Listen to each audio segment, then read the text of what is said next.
Chapter 53. Soothsayer. Everyone who needed to fly to Washington, 25 wolves in Jake's pack plus a handful of puppies associated with them, 13 wolves with imprints and puppies in Becky's, and the entire Golden Coven, fit onto the Volturi private airplane we appropriated, but just barely. Most of the puppies sat on laps, and many of the vampires stood in the aisle. We would shed a lot of our passengers in Washington, move on to Quebec and drop off more, and then go to Florida with our standard operating crew. We're going to be doing a lot of traveling for the next few months, My mother told me. If you don't want to see all the buildings go up, we can drop you off in Quebec. No, I'll come along, I said. It's a historical bunch of days. I sat between Jake and Ashley, my ostensible guards for the day, although Jake had only put the 12-year-old on duty because he was pretty sure we weren't going to be attacked on an airplane. I slept on the way, and when I woke up, we had nearly landed. It was rainy at the tiny Forks airport where we landed, so the vampires didn't need extra day-walking clothes. After we'd all disembarked, Para hid everyone, including, grudgingly, my mom, so we could travel quickly. We went first to the Cullen family house, but then our primary construction workers, Benjamin, Emil, and Addie, took off with Becky's pack to get started on rebuilding La Push.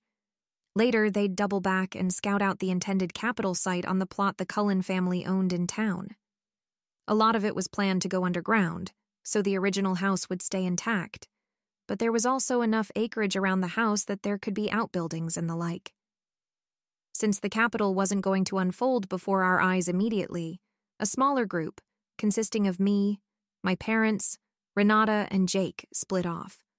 A second wolf guard was deemed unnecessary for the day as long as I stayed within range of Renata. The 5 of us unhid to drive into town in one of my dad's cars from the family garage. My grandfather had no idea we were coming. Do you worry we're going to give him a heart attack? Jake asked as we turned onto the street. I'd never been to the neighborhood but remembered it through my dad's memories, among others. I fidgeted as we went up the street. Among other concerns, My mother murmured. I don't think calling ahead would be much of an improvement in that department, though. This way we have a doctor on hand if he does come down with some sudden surprise-related malady. She gestured with her head at my father in the passenger seat. You suppose he'll be home? I asked. He probably hasn't retired yet. He's only 48. After a pause, it occurred to me. Hey, you made your parents grandparents before they were 45. And you didn't even grow up as fast as me, I rule the world, and I am allowed to be slightly hypocritical, said my mom loftily, although there was a hint of laughter in her voice. Anyway, you're familiar with why you were born when you were instead of later, Elspeth. Are you in a hurry to have kids? No, I said. I'm not even sure who I'd have them with. Jake was the obvious candidate, but it wasn't like that with us, and I hadn't been brought up in the environment Quill's imprint Claire had, to consider it automatic. I supposed there was plenty of time to figure things out later, if and when the type of his affection changed or mine did. Then there's no cause to complain, is there? Anyway, I think he'll be home at this hour, unless he's taken to working much later than he ever used to. She made a thoughtful clicking noise with her tongue. Which is possible, depending on how he coped with, my death, and Billy's and Harry's. I wonder if we should have brought Harry along. I think he should be a separate surprise after Grandpa Charlie has gotten through the first one without dying of a heart attack, I opined. You're probably right. We pulled onto his street. His police cruiser was in the driveway. My mom cut speed and crawled up to the house, then finally shut the car off at the curb. Now the question is who to put front and center when we knock on the door, she said. I'll go if you want, I said. It's sort of my job. Charlie's not exactly a member of the public with whom we are relating in a conventional matter, she said. But sure, you can ring the bell. She opened her door and stepped out. Everyone else followed suit. He doesn't think you're necessarily dead anyway. Carlisle told him you went missing back when I found you in 2006, but Charlie hasn't gotten any follow-up information since. He might not recognize me, I said. I think he probably will, my mother said. For one thing, he knows what year it is, murmured Jake. We reached the front step, and everyone else clustered behind me as I raised my hand and pushed the doorbell button. Just a minute. called Charlie's voice from inside. He sounded tired. After a short wait, the door swung open. "Hi," I said, trying to look friendly instead of apprehensive. Charlie appeared to have aged more than 5 years in 5 years, but other than gray peppering his temples and worry lines fanning out from the corners of his eyes, he looked like I remembered him through others' eyes. "Can I help you?" He saw my parents standing behind me and Jake. He scrubbed at his eyes with his knuckles and looked again, and I said, "I'm your granddaughter, Elspeth. Everything is a lot better than you thought it was. Can we come in?" Charlie blinked at me and looked at my mom and my dad and did a double take at Jake. He spluttered something, then backed out of the way to let us by. We all filed in and sat ourselves around the living room, except for Renata, who stood behind the sofa that held my parents and looked intently at the wallpaper. "Hi, Dad," my mom said softly after an awkward silence. "Where were you?" He asked. "All over the place," she said. "I was at La Push when it burned. They did try to kill me, but it turns out I'm more immortal than I thought." "Then why?" Charlie asked, but he couldn't complete the question and just stared helplessly.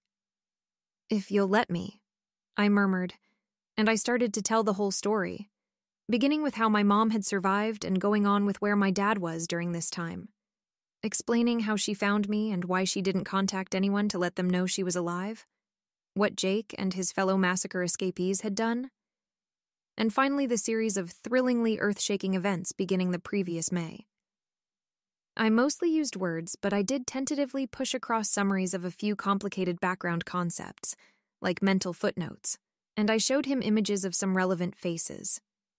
Charlie listened with grave, rapt attention, although he did shoot an annoyed look at my mom when I related that he'd been kept in the dark for his own safety. She muttered, "It worked, didn't it?" under her breath, but I was pretty sure her dad didn't hear. "So," said Charlie, when I'd gotten to the part that explained why we were in Forks. "to summarize all the things I've been misled about, my best friend's tribe wasn't wiped out, just mostly wiped out, with the survivors working for the enemy or going on a secret camping trip across the country with some girls they kidnapped." I don't think the girls would agree with you. Protested Jake. "Claire Casey's a child. It doesn't matter if she thinks she was kidnapped." Said Charlie. "That's not the law. Thea Singer—" Thea Parker, I said. She married Darren. They have a son. "Thea," said Charlie. "was also a minor at the time. Do you have any idea how long her parents forced her case to stay open after she disappeared? Refused to believe that she'd been on the res, had all manner of unkind things to say about young Mr. Parker, thought something else had happened to her, and I guess they were right, weren't they? Emily Young was an adult. Kim Conweller and Maureen Keller had both squeaked over their 16th birthdays when they vanished. But legally speaking—" "Legally speaking," my mother began, but Charlie cut her off with a sharp one-handed gesture.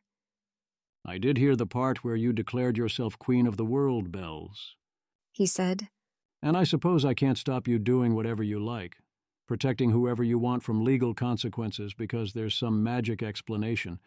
But I'm saying the Singers and the Caseys and the Youngs and the Kellers, no Conwellers left to complain now, aren't likely to welcome your lot as heroes." "Those girls would have died or been taken to Volterra if their wolves hadn't saved them," my mother said. "They could have let their families know they were all right. You could have let your family know you were all right." Charlie said. "I had no way to know if you were being watched or not," my mom said. "Would you have wanted me to risk alerting the Volturi to my survival so you could know about it? They had Alice, and there was a 6-month period before I found Elspeth where I was easily visible to her. If they'd known I was alive, they could have had a more thorough strike team on me in hours. Then I would be dead. Same with the girls, except the pack knew they were being chased and periodically attacked. Giving the Volturi more incentive to use their families as bait would not have been helpful to anyone, because the wolves would not have let the imprints endanger themselves for their relatives, so the Volturi would have followed through on any relevant threats." "I'm sure you've got paragraphs and paragraphs of justifications," said Charlie, holding up a hand in a calming gesture. "And for all I know, you're absolutely right, and this was the best anybody could do under the circumstances. I'm not saying anybody should have contacted anybody else, necessarily. I guess all told, I'm not angry about it for myself. I'm saying you could have, and they could have, and none of you did, and this will annoy some folks. Fair enough. My mother sighed. Who's that? Charlie asked, nodding in Renata's direction. Renata was observing the progress of a housefly along the baseboard. My bodyguard, Renata. My mom said.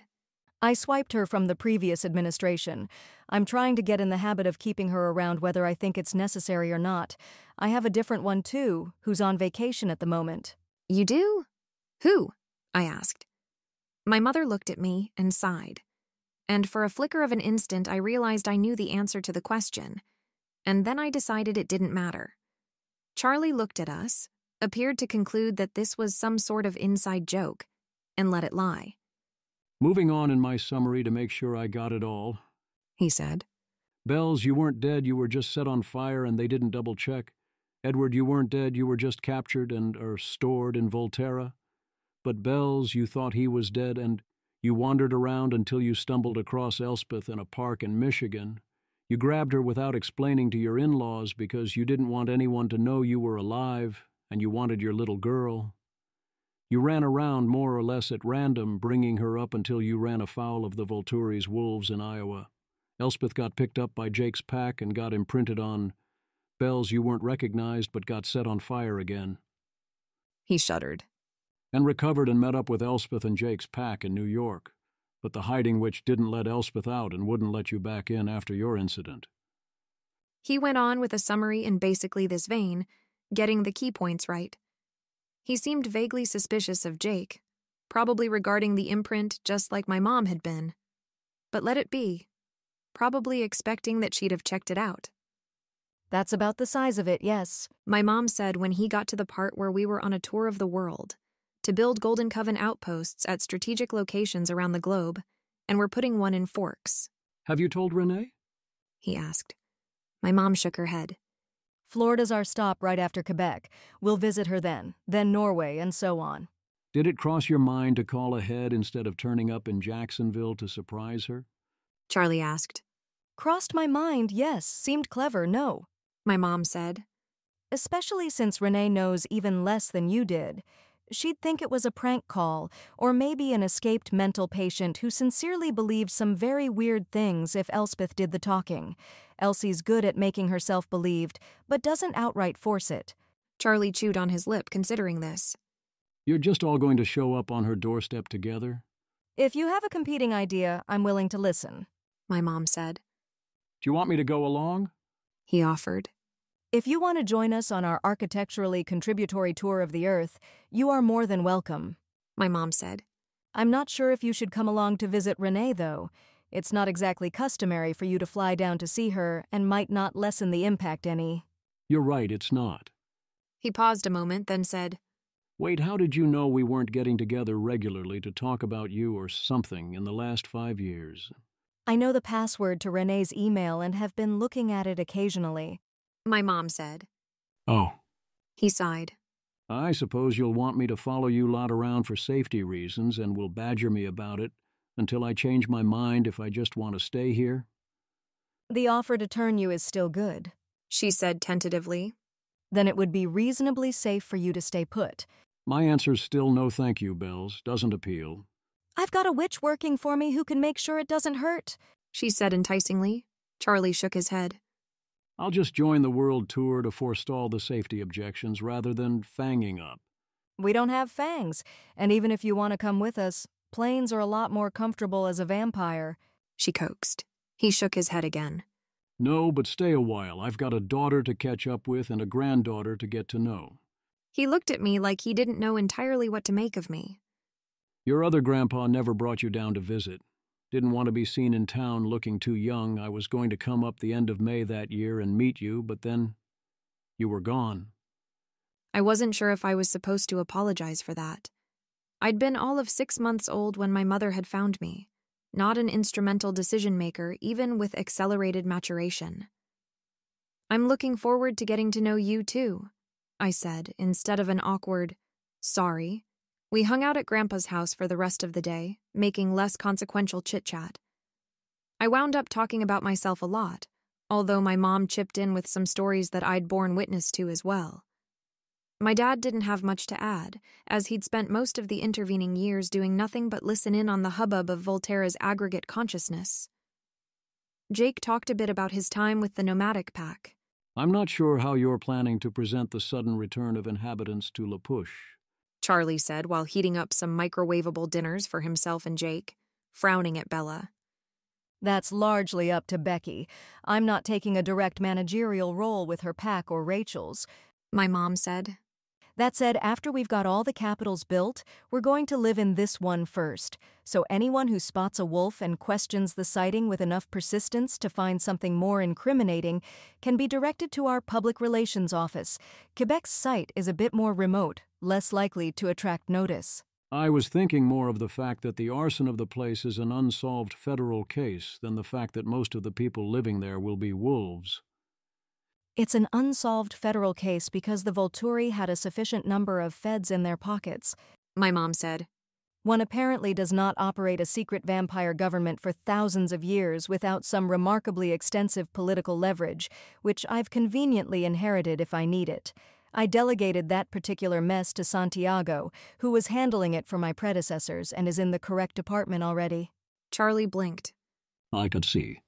You'll get used to me ruling the world eventually, Dad, my mom said, patting his arm and winking. I'm not so sure, he muttered. Most little girls who say they want to take over the world don't actually do it, you know. Anyway, she said, we have one more surprise that I'm going to say might like. Another Bells, how many shocks am I going to take today? Charlie said wearily. I'm pretty sure that this is the only other major one, she said. It's about the Clearwaters. Go on, said Charlie when the sentence didn't, by itself, cause his hair to turn white. Well, they're alive. Leah and Seth and Cody are all alive in the usual way. The wolves in Volterra, Cody with Jake's pack till recently. Harry and Sue are a more complicated story. I'm listening, said Charlie. I took over. Harry and Sue stayed behind when the Volturi attacked La Push. Arrow, who used to be one of the people ruling the world, could copy a person's entire memory into himself by touching them. He did that to Harry and Sue, and then had them killed. But by accident, we found out that when I, or Addie who copies powers, send a lot of vampire memories very quickly to a human, they wipe out the human's original memories. That happened to a bunch of people back in Italy, with all the memories Addie had at the time, including all the ones Arrow had collected last she checked. 2 of the humans it happened to saw themselves in the mirror and thought they were vampires who'd been dead a long time. There were 4 others who hadn't recognized themselves as anyone in particular. We got their families' permission, and I used them to bring back Harry and Sue. Charlie blinked at me. So, Harry and Sue are alive, but in the bodies of some Italian people who were caught in an accident, who Addie basically killed. Right. Although while Addie doesn't have anything in particular against killing people, she really didn't mean to kill those ones, I said. You wouldn't recognize Harry and Sue now if you just saw them. I had to put a lot of makeup on them to make them react to the mirror properly, and it's all off now. Are they going to get turned into vampires or again? Charlie asked. They haven't said one way or the other which they want, my mom said. The 2 people who were resurrected without help both want to turn, and we picked out the other resurrection on behalf of the body's wife, whose criteria didn't include that, so he doesn't. The other survivor of the accident is being cared for at home by his son without being turned into anyone else. The topic drifted away again, and I fell asleep, flopping onto Jake in the process. When I woke up, I was in a bed that, after a moment, I recognized as being in my mom's old room in Charlie's house. Most of the distinguishing possessions that she hadn't taken to Norway with her were boxed up, but the furniture was where she'd left it. My mom was sitting on the bed, between me and the wall, and my dad was standing on the bed's other side. Each had hold of one of my hands, which they released as I sat up. "Morning," I said, noting that Jake was snoozing in my mom's old chair, slumped over the desk, and Renata was counting the threads in the curtains or something. "What did I miss?" More chat, my mom said. And we let us know that everything Benjamin and Amel are going to do for La Push is done. They've started on the capital. I guess there won't be that much to see as they're doing most of it underground, I remarked. My mom nodded. And most of the underground is done now. The outbuildings haven't gone up yet, though, so you can watch those. Where's Grandpa? I asked. Still asleep. We're going to take him with us when we go look in on the capital after he and Jacob wake up. The official story among humans will be that he's retiring young on some unexpected family money and going on a long trip around the world, which happens to be exactly true. We waited around, talking about nothing in particular, for the wolf and the human to get up, and then we all piled into Dad's car. I had to sit on Jake to make room, and drove out to the first capital complex of the Golden Empire. Watching Benjamin and Emil put up the buildings was sort of eerie. Benjamin pulled stones out of the earth and shaped them so they fit perfectly together without any need for mortar. Whatever Emil was doing, I couldn't really see. It mostly took place inside the walls, although I did get to watch her sending the scrap metal she'd been provided in through the holes Benjamin provided, and each dollop of it moved like a flying mercury snake under her command. Addie had Benjamin's power copied, but wasn't working directly with him, instead constructing separate buildings. I explored in the tunnels, but they weren't lit.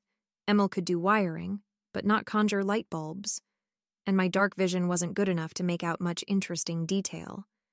It was mostly a series of oddly angular caves at this early stage anyway, as Esme hadn't gone through with carpet glue and attractive sconces. When I climbed up the stairs out of what would later be the entrance to the PRPR department, everything was just about done, and Esme was on the phone with a glazier ordering window glass. We left her behind to do her work, and Carlisle to keep her company since his ethical consulting could be done remotely if there were any call for it this early on, and the rest of us returned to the airport to fly to Quebec. In Quebec, we again built on land that came with a pre-existing Cullen house, although there was more room and so more of it was above the ground, and the house itself wasn't incorporated into the design. We lingered long enough to make sure the Wolf Village section was livable for the 8 wolves and dozen puppies who would move in. The poor puppies were so jet-lagged that they'd probably have slept on the stone floor, but this was widely deemed a poor idea. The village was big enough to hold Jake's whole pack, but most of them came with us to Florida. The site that they'd wound up picking in Florida wasn't particularly close to Jacksonville, so we left the builders to their work while we took a trip to Renee's house in a rental car. Charlie didn't come along. It was just my nuclear family plus Jake and Renata again.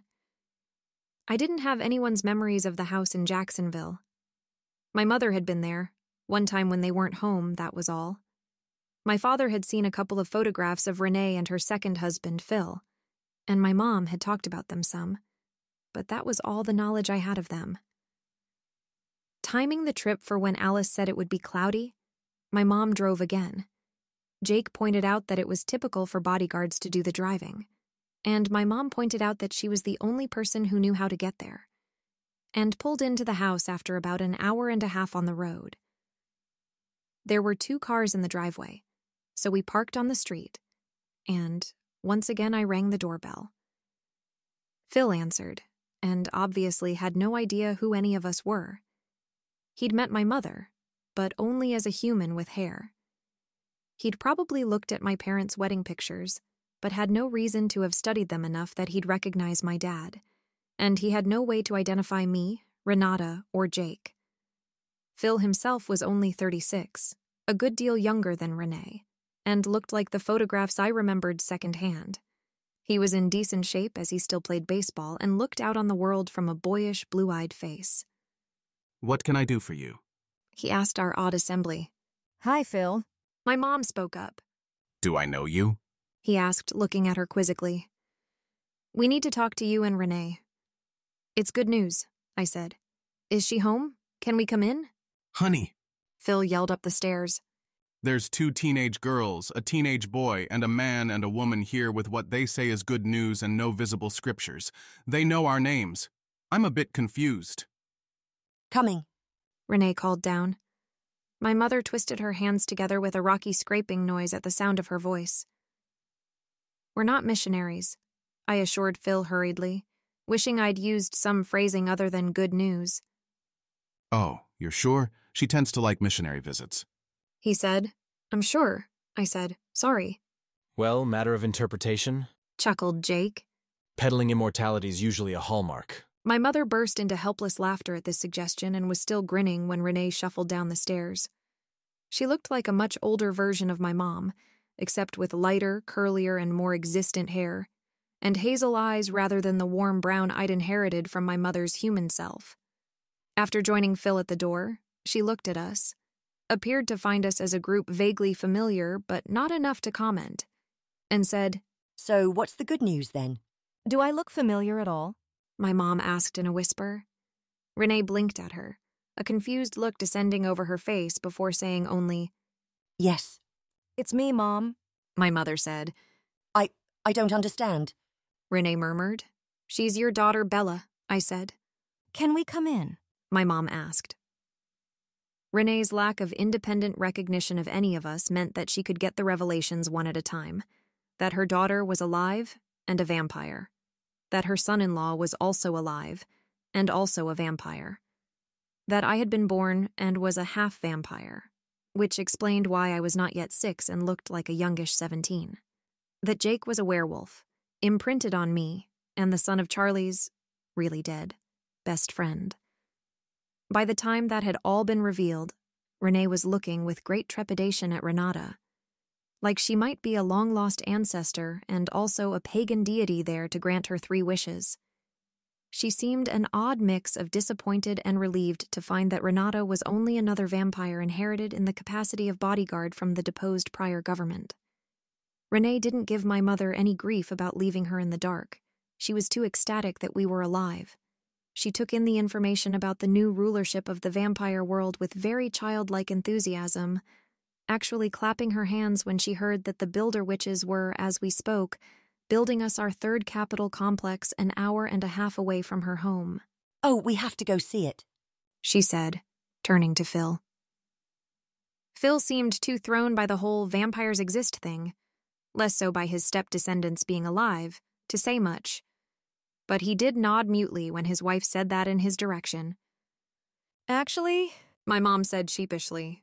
I think it would be best if you came with us, more permanently than just a visit to the Florida complex. I'm concerned that someone might target you to get at me. It turns out that enforcing a no-murder law among vampires, not a good re-election strategy. Not that I was elected. Benevolent despot here.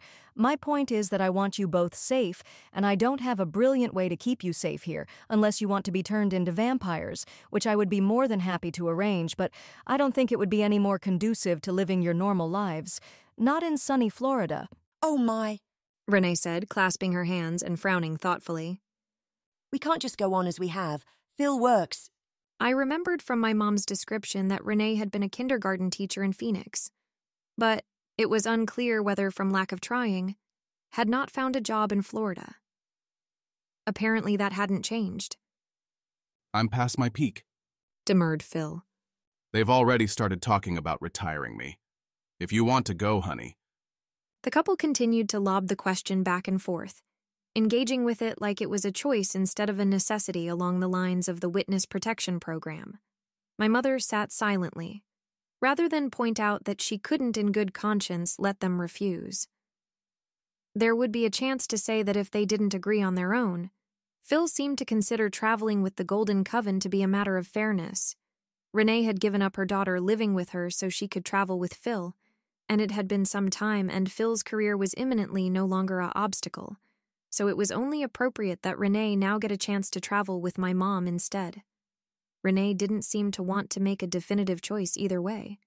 She waffled, and finally my mom took one of her non-committal remarks as a yes, and cut in with, I'm so glad to have you with us, Mom. We're probably going to head out tomorrow and go to the site in Brazil. Brazil, oh my. said Renee. You won't have time to do much touristy stuff this time around, but we'll stay longer in the future. My mom said. Would you like some help packing? I can also ask Esme, my mother-in-law, to stop by here and grab anything you don't take now. She's following behind us at a bit of a lag to make additions to the capital complexes. All right. Said Renee, laughing, and we spent the rest of the day prowling the house for various items she wanted, and stuffing them into suitcases and laundry baskets and whatnot. My mom made subtle insinuations that being a vampire was really awesome, and she showed off a little in the course of helping her mom and stepfather pack, but kept it to a light background thread of conversation. Renee seemed intrigued by the idea, but frightened by the permanency, and Phil appeared to be a little shell-shocked yet, too much so to have the conversation. Renee got on the phone and made excuses to various persons and institutions about cancellations for future plans. Lunch, get-togethers, yoga class, volunteer work, and a lecture she'd intended to attend at the local community college. Phil had less of a social calendar, but did need to make a few calls about work, as it was the middle of baseball season. He seemed kind of annoyed that no one made a fuss about his sudden desire to go to Brazil. I fell asleep before we started back for the Capitol site, and when I woke up, my mom was holding me in her arms, just like she had when I was little. It was near the end of August when we put up our capital in Australia and finally came full circle back to Washington. Esme had outdone herself. I had a cute little office all to myself in the PRPR section, which was close to the tunnel leading to La Push. The part of Jake's pack that stayed with the Golden Coven instead of living in Quebec lived there while we were in the area, rather than the Washington capital having its own village attachment. Alec, Santiago, and Rosalie, the other permanent employees of the department, also had offices, and there were several spare rooms for later expansion and miscellaneous purposes, and one for Alec to oversee suitably anesthetized turning in. Addie had pushed for a control group on Caius's hypothesis about the pain of turning causing improved witchcraft. Everyone had ignored her. As soon as we were all set to settle down in one place for a while, Diddum, John, Harry, and Sue all wanted to be turned. Sue had declined the opportunity to have eggs harvested. 3 is enough, she said, and Didym's surgery had been and gone, using the equipment that was already there left over from my mother's years previously.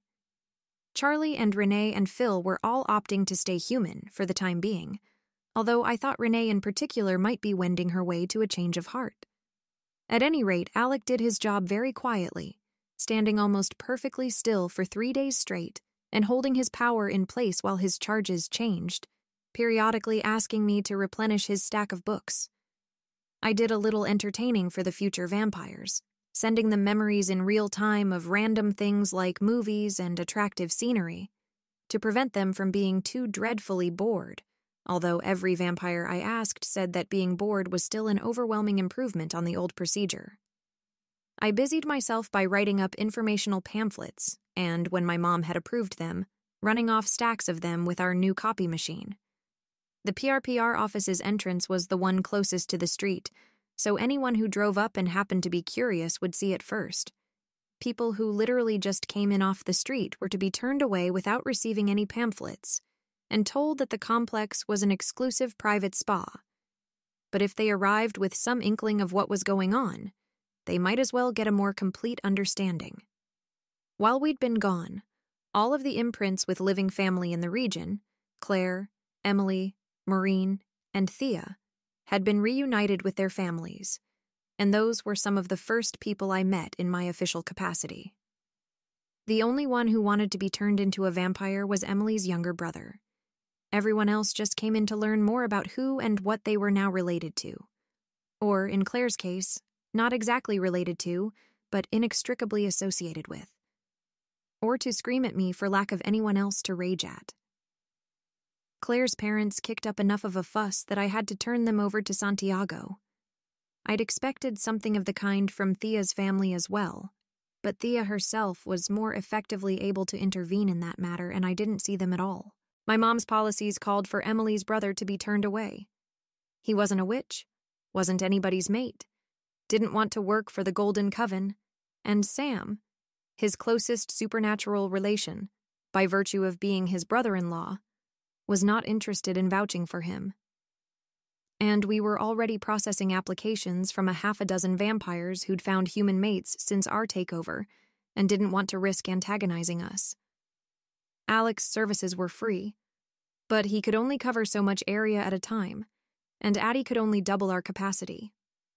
More problematic still was getting access to an adequate food supply and systematizing the control of newborns who weren't allowed to eat people, nor kill them to cover up accidental exposure.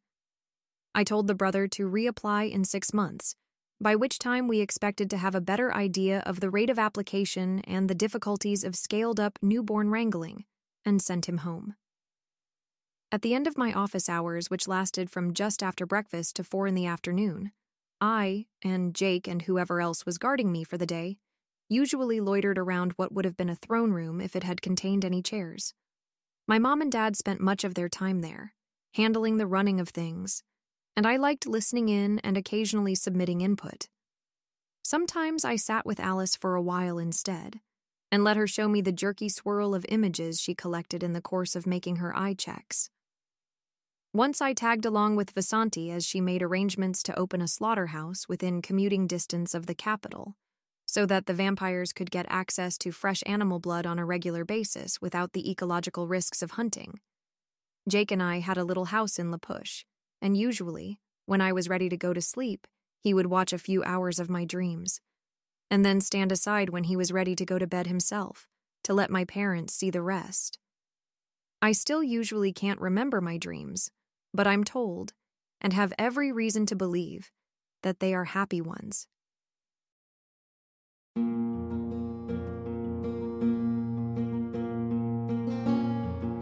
This has been an AI reading of the Rational Twilight fanfiction Luminosity by Alicorn, licensed under an Attribution Non-Commercial Share-alike 4.0 international agreement.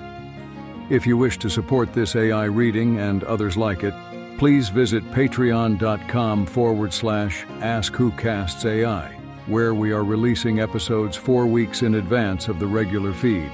Thanks for listening.